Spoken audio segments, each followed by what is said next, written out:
Bonjour. Alors dans cette vidéo, on va essayer de faire la suite toujours sur le chapitre de la méthode Monte-Carlo. Maintenant avec une autre activité concernant la programmation d'un processus stochastique ou aléatoire.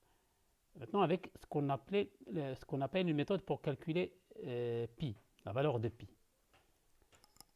Alors ça consiste en quoi? Ça consiste en tout simplement traçant un carré, par exemple, d'arête 2 unités, oui, 2 unités ici, l'arête du carré, et de mettre un cercle qui est inscrit dans le carré. Bien sûr, il aura un rayon de 1. Maintenant, l'expérience qu'on va faire sera une expérience avec des nombres aléatoires, bien sûr. Ça consiste à faire n tirs. Donc, on va tirer de façon aléatoire sur le carré. On va supposer qu'on tire toujours sur le carré. Mais ce qui n'est pas sûr, c'est que est-ce que notre tir va tomber sur exactement à l'intérieur du cercle ou à l'extérieur du cercle. Voilà. On va essayer de suivre le nombre. Encore une fois, on enregistre un nombre qu'on va appeler le nombre qui sont ici. On va les appeler n in. Et le nombre qui va être là sera out. N out. Donc il y aura deux nombres qu'on va essayer de suivre dans l'évolution de notre expérience. Après un nombre assez suffisant de valeurs, on va noter une chose. On va noter une chose toujours dans la loi des grands nombres, c'est que le nombre qui sera là, ou la fréquence du nombre in qui sera là par rapport au nombre total qui va tomber dans le carré, ça va être tout simplement le nombre in divisé par n. Il va s'approcher, si le nombre devient très très très grand, de quoi? Donc n in, c'est n va s'approcher du nombre qui sont là, ça veut dire des nombres qui vont représenter la surface du carré, du cercle, pardon, divisé par la surface du carré. C'est exactement ça. Alors on va supposer que si je lance suffisamment de tirs ici, je vais couvrir toute la surface ici. Ce sera le n in. Et le nombre total sera la surface globale qui est la surface du carré. Et donc j'aurai le rapport. Alors le rapport, ce sera pour la surface du cercle, c'est pi fois le rayon au carré, 1. Donc c'est pi ici. Et la surface du carré, c'est tout simplement 2 au carré, ça veut dire 4. Et donc ce nombre va converger vers pi sur 4. Donc si je veux le n in sur si je trouve le n in sur n, je peux déterminer une estimation de pi. Et si j'ai un nombre assez grand, je vais avoir une erreur qui est minime sur pi, qui va devenir de plus en plus petite. C'est n devient très grand. Voilà, ça c'est l'essence de ce qu'on va faire dans cette expérience. Ce sera une expérience numérique, bien sûr. Alors maintenant, l'algorithme est le suivant. Qu'est-ce qu'on va faire? On va tirer là. Ça veut dire choisir un point aléatoirement. Et comment choisir un point aléatoirement? On avait vu comment choisir un nombre aléatoire, mais pas un point aléatoire dans l'espace. Mais je sais que ce point-là, qui est là, aléatoire, c'est un point M de coordonnées x, y, oui, et chacun des nombres est aléatoire, comme si je choisissais deux nombres qui sont aléatoires, qui sont x et y. Autrement dit, en fait, principalement, il faut choisir un point M de coordonnées x, y qui sont aléatoires. Voilà ce qu'il faut faire. Et puisque notre point M est aléatoire, alors ces deux coordonnées seront aléatoires. Donc il y aura deux valeurs qui seront aléatoires. Alors commençons par x. Pour générer x aléatoire, qu'est-ce qu'on fait? On génère un nombre entre 0 et 1. Mais on sait que x ici, si on voit bien, il est entre moins 1 et 1, parce que le carré il est de longueur 2. Et donc, une fois que j'ai un nombre entre 0 et 1, je peux toujours le transformer par une transformation linéaire pour qu'il soit sur moins 1 et 1. Puis ça, c'est une longueur de 1, ça, c'est une longueur de 2, donc je multiplie par 2. Et je décale de 1, donc de 0 moins 1. Bon, ça, c'est juste une transformation linéaire, oui, et donc qui fait correspondre 0 à moins 1 et 1 à 1. Ça sera 2 0 moins 1. Voilà. Et donc, je peux avoir le x entre moins 1 et 1 de façon aléatoire. Je fais de même pour y avec un autre nombre aléatoire qui est indépendant de celui de x. Donc c'est vraiment indépendant. Et puis qu'est-ce que je vais dire? Je vais tester si le OM, donc OM c'est la distance de l'origine de ce point M, c'est-à-dire de l'origine jusqu'à un point M, est-ce qu'il est inférieur au rayon ou bien est-ce qu'il est supérieur au rayon? Cette distance, c'est uniquement x carré plus y carré. Bon, c'est le carré de la distance. S'il est supérieur à 1, alors on incrémente n out. On est à l'extérieur. On va incrémenter n out. C'est x carré plus y carré est inférieur à 1. On est à l'intérieur. On va incrémenter le n in. À la fin de l'expérience, on va faire ça bien sûr plusieurs fois, on va estimer pi comme étant 4 fois n in sur le nombre total, comme on a vu ici. Donc le n in, le pi, c'est 4 fois n in sur n. Donc ça, c'est un peu l'objectif de ce qu'on va essayer de programmer tout de suite. Donc on va ouvrir un fichier encore une fois. Je prends quelque chose qui est déjà prêt, celui de pile-face qu'on a déjà fait. Donc je le copie ici. Et je vais enregistrer sous pile-face. Alors ce sera pi.c. Voilà. Maintenant, oui, je l'appelle pi encore plus dans les données. Moi, j'efface tout. C'est pas grave. J'efface tout. Donc, qu'est-ce que je vais faire? Je vais d'abord générer un nombre aléatoire entre 0 et 1. Donc, ça sera toujours le R. Donc, il ne faut pas oublier, ça sera rand, oui, rand divisé par rand max. Donc, automatiquement, je l'écris, divisé par rand max. Et il ne faut pas oublier un 1 ici. Et ça sera déclaré double. Alors, le 1, c'est pour rendre ça double. Parce que le rand, on a dit que c'est entier. Entier divisé par entier, donc ça ne se formate pas bien, on sait, donc on ajoute 1 ou 1.0 par exemple, ou 1 directement, pour le rendre double, précision. Bien, donc pour x, le x maintenant c'est quoi? Alors je déclare ce x là, alors double, j'aurai le x et j'aurai y comme étant double. Voilà. Alors le x, à quoi est égal? On a dit c'est 2 fois r moins 1, c'est tout. Donc je fais pour x. Donc maintenant x il appartient à moins 1. Alors r, donc je fais entre r entre 0 et 1. Là, commentaire, x entre moins 1 et 1. Je coupe ça, je fais de même pour y.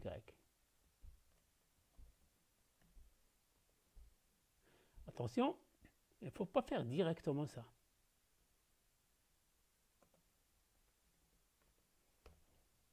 Parce que vous aurez le même nombre aléatoire, donc vous n'avez pas changé de nombre aléatoire. Vous travaillez avec le même nombre ici et ici.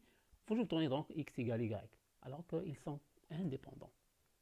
Donc je génère un autre nombre. Je peux l'appeler aussi r, c'est pas un problème, ou r', tout ce que je veux. Bien, donc y est aussi entre 0 et 1.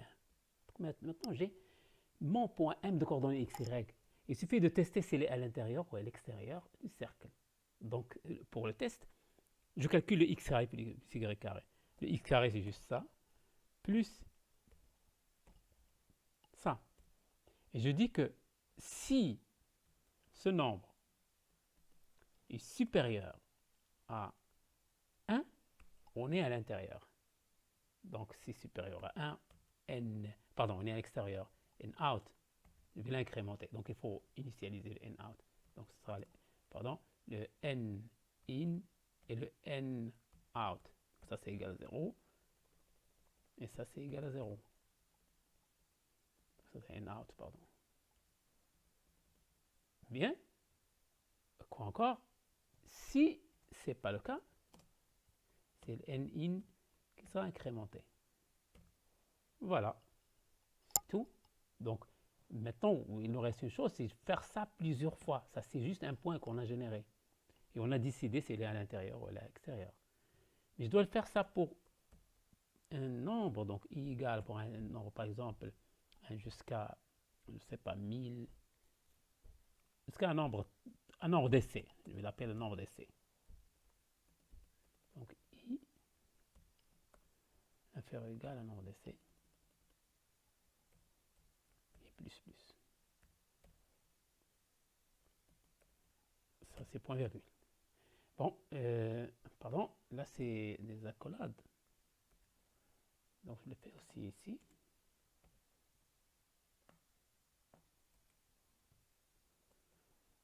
Voilà. Donc, maintenant, j'ai mes points qui sont générés de manière aléatoirement, que ce soit à l'intérieur du cercle ou à l'extérieur. Mais certainement, ils sont toujours dans le carré. Parce que je sais que ça, c'est toujours entre moins 1 et 1, et ça, c'est entre moins 1 et 1. Donc, ils sont dans le carré. Ce qui n'est pas sûr, c'est est-ce qu'ils sont dans l'intérieur du cercle ou non. Ça dépend donc de ce module-là de OM. Bien, alors je vais écrire le résultat. Écrire le résultat, c'est quoi? C'est tout simplement estimer la valeur de pi d'abord. Je peux l'estimer, donc pi pour nous maintenant sera le in, le 4 fois in sur le total, sur le nombre d'essais. Donc ça sera printf. Qu'est-ce que je vais écrire? Alors ce sera n in divisé par n essais, le nombre d'essais. Ce sera 4 fois. Ça sera estimation de pi. Ça, c'est l'estimation de pi. Je peux écrire le pi tel qu'il est pour comparer. Alors le p, c'est tout simplement, c'est une constante. C'est dans les constantes. Il s'écrit majuscule toujours, mat pi, comme ça. Donc c'est le pi. Donc c'est ça la valeur de pi en langage C. Je vais essayer de mettre donc le format ici. Donc c'est toujours, ça sera donc avec 6 chiffres après virgule, 5 chiffres, 4. Je mets 4. Bon, je me contente de 4 chiffres après la virgule. Et je copie ça. Voilà, et je reviens à la ligne. Donc voilà, je vais essayer d'exécuter d'abord, voir ce que ça donne. J'ai rien écrit dans le fichier. Pour le moment, j'ai rien écrit dans le fichier. Je veux tout simplement la valeur de après un certain nombre d'essais. Mais le NSC, on n'a pas spécifié. Donc le NSC égale, par exemple, supposons que c'est 1000. Et voir ce que ça donne. Donc je vais prendre, donc on l'appelle pi. Donc il y a des erreurs. D'abord, int NSC, et il y a quelque chose qui ne va pas. Oui, c'est pourquoi, parce qu'il y a point virgule qui n'est pas présent ici. Voilà. Et le i n'est pas déclaré. Donc je déclare le i ici. I, encore. Le rend n'est pas déclaré. Donc il y a un problème avec rend max. Non, avec le petit r. Double petit r, redéfinition de petit r. Ah oui. Donc double, donc ça c'est juste donc je peux changer de nom, c'est pas un problème pour R. Sinon je fais une chose.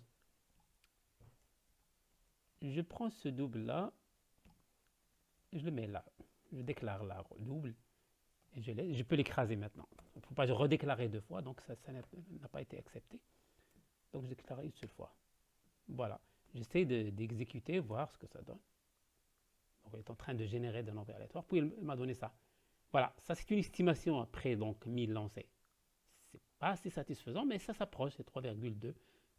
Je peux tester avec un nombre plus grand, mais laissons d'abord les choses comme ça. Je vais faire que 100 lancés, d'abord, pour commencer. 100 lancés. Je laisse 1000, c'est pas grave.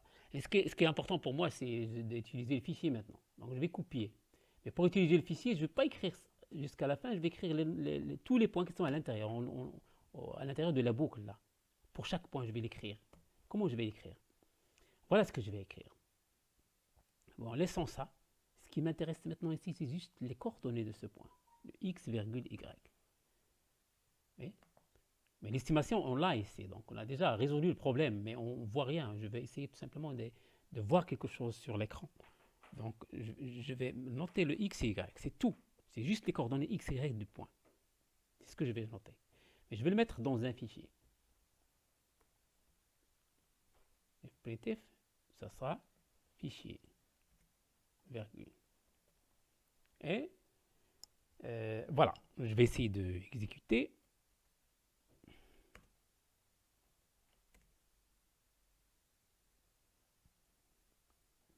J'attends que ça s'exécute. Il écrit dans le fichier. Bah, c'est bon, il a refait la même chose. Et maintenant, on a des données dans le fichier.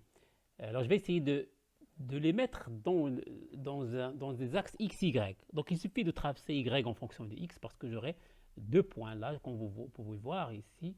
Si je peux l'ouvrir là, le pi.date, voilà, c'est que deux points x et y. À chaque fois, les x et y qui sont générés, vous voyez qu'ils sont entre -1 et 1 toujours, dans le carré. On va essayer de les voir. Donc, plot pi.date, oui,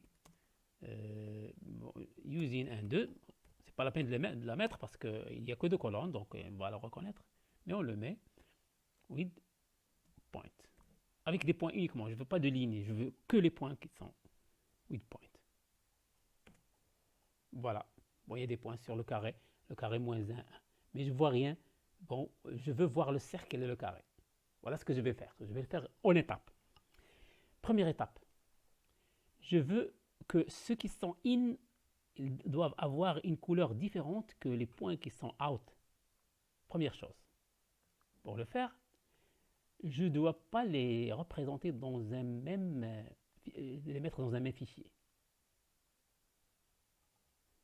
Je dois les mettre dans des fichiers qui sont différents.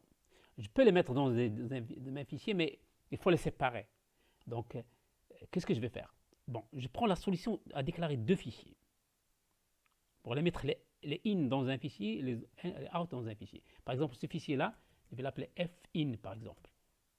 Je déclare un autre fichier qui s'appelle fout. Le fin va contenir le pi, je l'appelle tout simplement in. C'est-à-dire qu'ils sont à l'intérieur. Et l'autre fichier, je vais l'appeler out. Comme ça, j'aurai deux fichiers. Et ça, c'est le nom de la variable que je vais utiliser ici. Par exemple, là, je vais mettre in. Mais je ne vais pas le mettre tout de suite parce que ça, je vais le mettre uniquement si on est out. Oui, c'est ça. Si on est out. Voilà. Parce que j'aurai, dans cette condition, j'aurai deux choses à écrire. Je vais incrémenter le out et je vais écrire dans le fichier out. Voilà. Et là,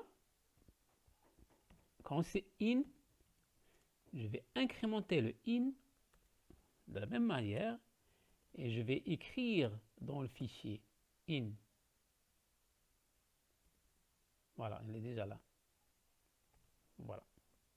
Donc, une fois que le point est à l'intérieur, j'incrémente, qui est à l'extérieur, j'incrémente le out et j'écris dans le fichier out. Et là, j'écris le point dans le fichier in. Voilà, j'espère que ça va marcher. Maintenant, il va le mettre en deux couleurs. Donc, je vais exécuter d'abord, réexécuter. Bon, il y a une erreur là. C'est que, ah oui, parce que c'est un fichier, c'est fin. La même chose ici, je l'ai appelé fout.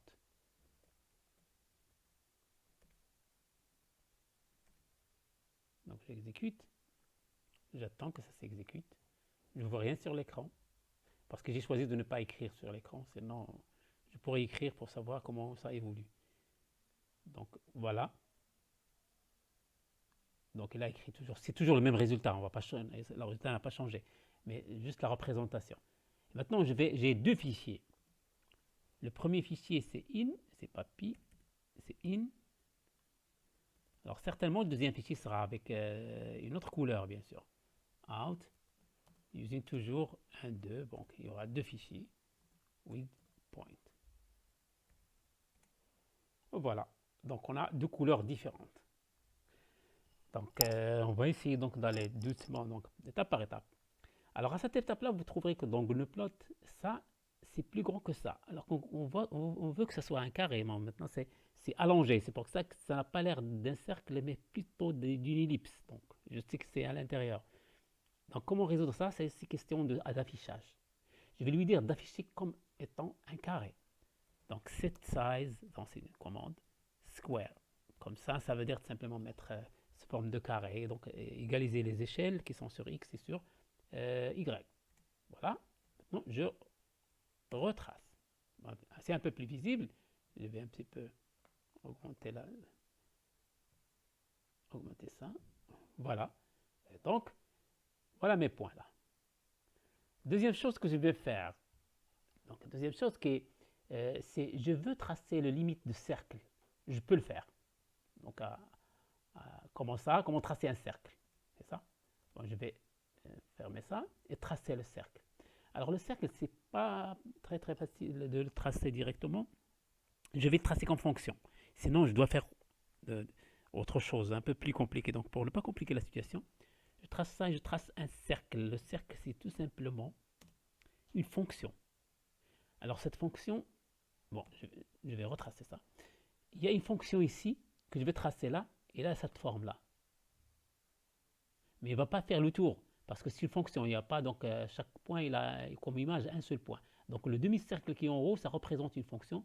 C'est tout simplement parce que j'ai x carré plus y carré égale 1, donc y égale racine de 1 moins x carré. Ça serait l'expression de la première, du premier cercle qui est en haut. Donc ça veut dire que je vais tracer la fonction 1 moins, bon, racine, ça veut dire square root 1 moins x carré, donc, x carré. Ça, c'est juste le demi-cercle qui est en haut.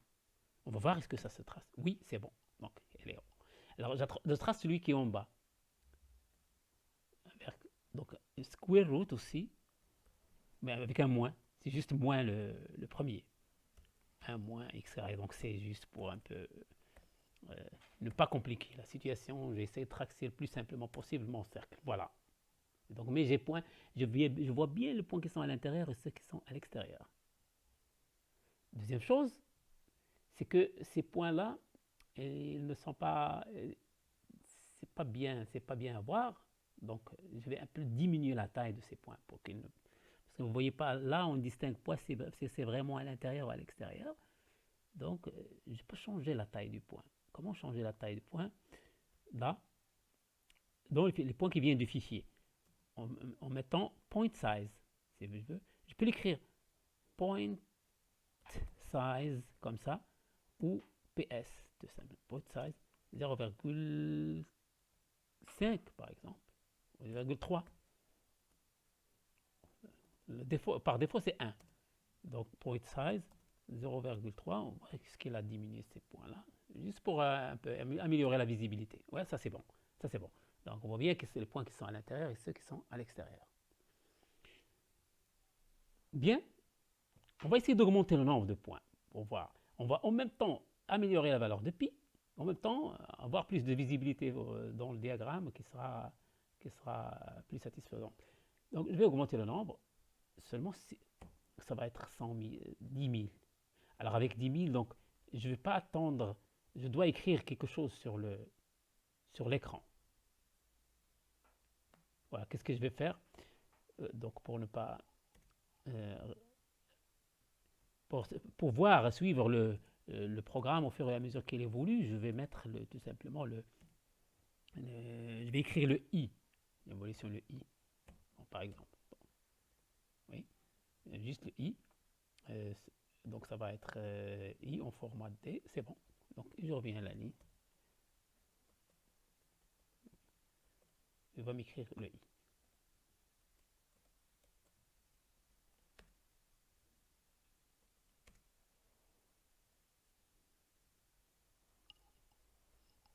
Pardon, donc c'est pas bon. Mais ça prend un peu de temps, juste parce qu'il écrit sur l'écran et sur les fichiers en même temps. Donc j'ai 5000, 7000, voilà. Donc c'est bon. Vous voyez une nette amélioration de pi. La valeur de pi, c'est bien amélioré, donc ça serait une erreur au troisième chiffre après la virgule près. Donc ça, c'est une bonne estimation de pi. On va voir ce qu'il a fait dans le diagramme. Voilà, c'est mieux. Donc on voit un peu plus